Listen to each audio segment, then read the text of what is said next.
Salve, meu povo! Tudo bom? Meu nome é Vinícius Mérida, professor de História, Geografia e de Ciências da Religião. Rapaz, 10 mil pessoas confirmadas, hein? Até agora. E a Fraternidade já confirmou a presença de 700 padres, mas está esperando em torno de 1.300 padres. Peraí, mas se a Fraternidade tem em torno de 700 e poucos padres, quem serão esses outros? Quem serão esses outros 600 padres? Está esperando alguma coisa em torno de 1.300 padres. Esse é o espaço reservado. 10 mil pessoas e 62 países. Essa ordenação aí, ela não está brinquedo não, hein? Ela representa muito, né? E a Fraternidade, dessa vez, ela está fazendo, assim, da outra vez também, mas ela fez o que pôde dentro dos recursos que pôde, né? A expectativa é de que haja 15 mil pessoas, aproximadamente. Hoje tem 10 mil pessoas confirmadas no site da Fraternidade, né? E isso é algo relevante, porque hoje em dia existe internet, né? Então, assim, o mundo está todo conectado. Vai ter transmissão ao vivo, em real, naquele momento, né? Você vai estar vendo tudo o que está acontecendo. Em 1988, foi filmada, houve algumas transmissões feitas nos jornais, porque o mundo era analógico, né? Então, Dom Lefebvre, aí disponibilizaram no YouTube, mas muitos anos depois, 30 anos depois, né, lá em 2018, 2019, foi disponibilizado, mas hoje em dia é tudo em tempo real. Então, assim, a Fraternidade vai colocar no YouTube dela, no canal dela, no YouTube, né, e vai bombar. Por quê? Tradicionalistas do mundo todo vão ver. Mas não só tradicionalistas. Estudiosos, membros da igreja, pessoas que têm interesse, de alguma forma, nesse evento, né? E a Fraternidade, ela está disponibilizando alguns meios, né, para você informar previamente, que eu vou falar sobre isso. Por quê? Porque haverá uma frequência muito significativa lá. Porque eu estou falando de um evento de importância histórica, né? Para compreender a dimensão do que acontecerá em Econe, é necessário voltar em 1988. Naquele dia, Dom Lefebvre e o bispo Cassumair sagraram 4 bispos sem mandato apostólico. Roma classificou como um ato grave de desobediência, e que já avisou que continua sendo. A Fraternidade, por sua vez, alegou estado de necessidade para conservar o sacerdócio e a tradição católica. De novo, ela alega a mesma coisa. Desde então, aquelas sagrações permitiram a expansão da Fraternidade por dezenas de países, a fundação de seminários, escolas, priorados e missões em todos os continentes. Agora, em 2026, a Fraternidade afirma que enfrenta a mesma situação. E Roma fala a mesma coisa. Vai incorrer em ato cismático.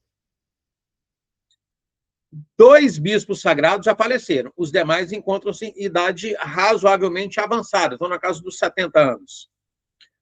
O Bernardo Felez deve estar chegando nos 70 agora também. Isso é muito fácil. Só você googlar aí, procurar no Google, você vai ver a idade dele.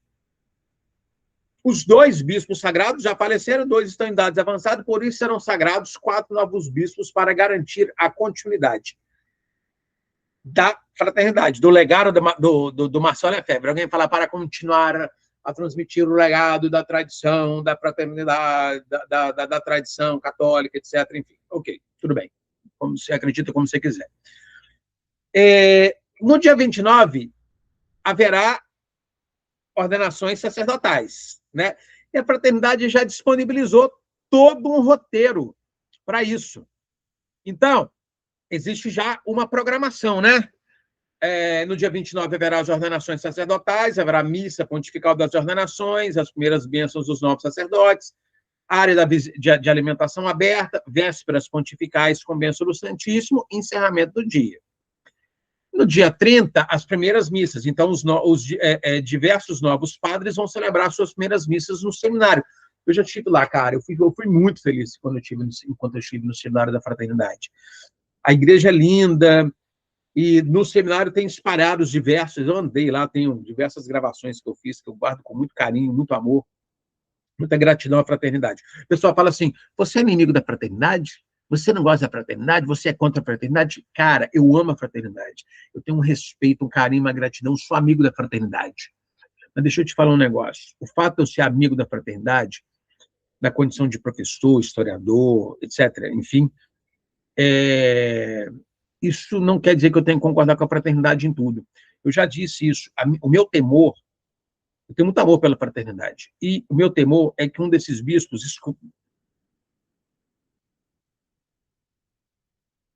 sai por aí, igual o Williamson da vida fez, sagrando o bispo aleatoriamente, e de lá saem outros bispos, e outros bispos, e outros bispos, e outros bispos. E aí, meu irmão, o bispo vai ter bispo tradicionalista aí pipocando igual o pastor de Assembleia de Deus.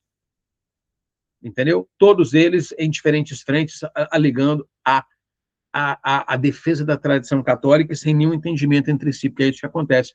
O bispo Williamson, ele sagrou 6 bispos. 3 de um lado, 3 para o outro. Não é que eles sejam inimigos. Eles não são inimigos. Mas eles não se frequentam. Dom Tomás tem proximidade com os Enderras de Michel Faure. Os outros, o Stopnick, o Morgan, e tem mais um outro lá, esqueci o nome agora, é de outra banda.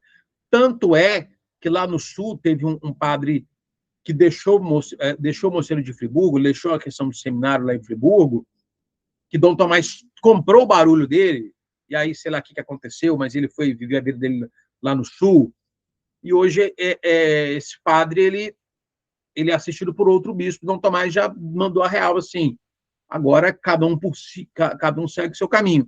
Não sei se retomaram a amizade, se não retomaram, enfim. Eu acredito, eu não concordo com o Dom Tomás, mas eu tenho um respeito muito grande por Dom Tomás. Dom Tomás é um homem de um coração sacerdotal. Boto minha mão no fogo pela integridade de Dom Tomás. Não acho que esse caminho da resistência seja o melhor caminho, mas é uma coisa, mas assim, eu discordo desse caminho, mas eu tenho plena convicção de que Dom Tomás é um homem de coração sacerdotal. Eu acho uma pena que ele tenha saído da fraternidade sacerdotal São Pio X. Eu tenho muito respeito, muito amor, muita gratidão pela fraternidade, desejo a plena reconciliação da fraternidade com a Santa Sé, que é um meio de você se blindar da mão do palhaço.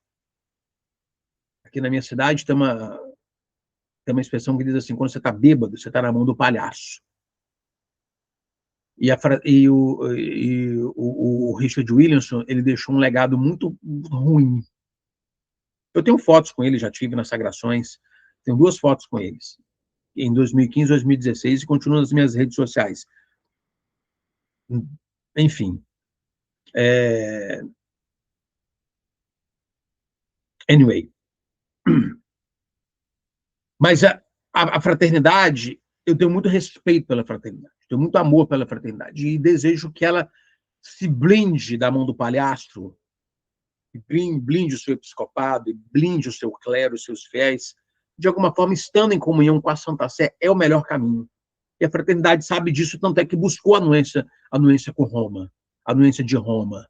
A fraternidade sabe disso.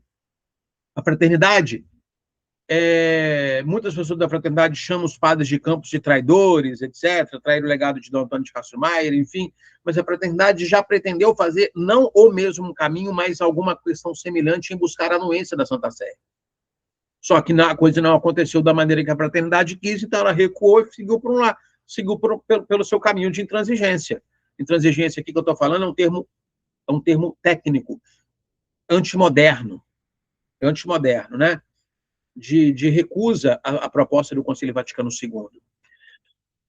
Mas, assim, eu desejo vida longa à fraternidade, eu desejo sucesso à fraternidade, eu tenho gratidão por eles, muita gratidão. Não concordo com esse caminho da fraternidade, deixo isso bastante claro, bastante evidente, não concordo mesmo. Se você não quiser ser inscrito no meu canal, tá tudo bem, é o meu ponto de vista. Você pode falar que eu sou modernista, você pode me descer a bordoada em mim, descer a bordoada no canal, tá tudo bem, vou te dar coraçãozinho, tá tudo bem. Eu não tenho problema com isso, não. Você vai ver lá um monte de gente falando mal de mim, eu dando um coraçãozinho. Um monte de gente falando bem de mim também. Muita gente que se inscreve no canal, muita gente que, entendeu? Muita gente que é membro do canal, muita gente que dá o super like, muita gente que tem a biografia do Bispo Castro Maia, onde eu não concordo nem discordo de nada, mas eu apresento uma visão documental, uma análise documental de vários documentos primários, livro inédito, no curso de História do Tradicionalismo Católico na Hotmart, com material inédito, barato pra caramba, tá barato pra caramba, a R$ 69,90. Gente, tudo é para gerar o tempo. Mas eu discordo do caminho da fraternidade.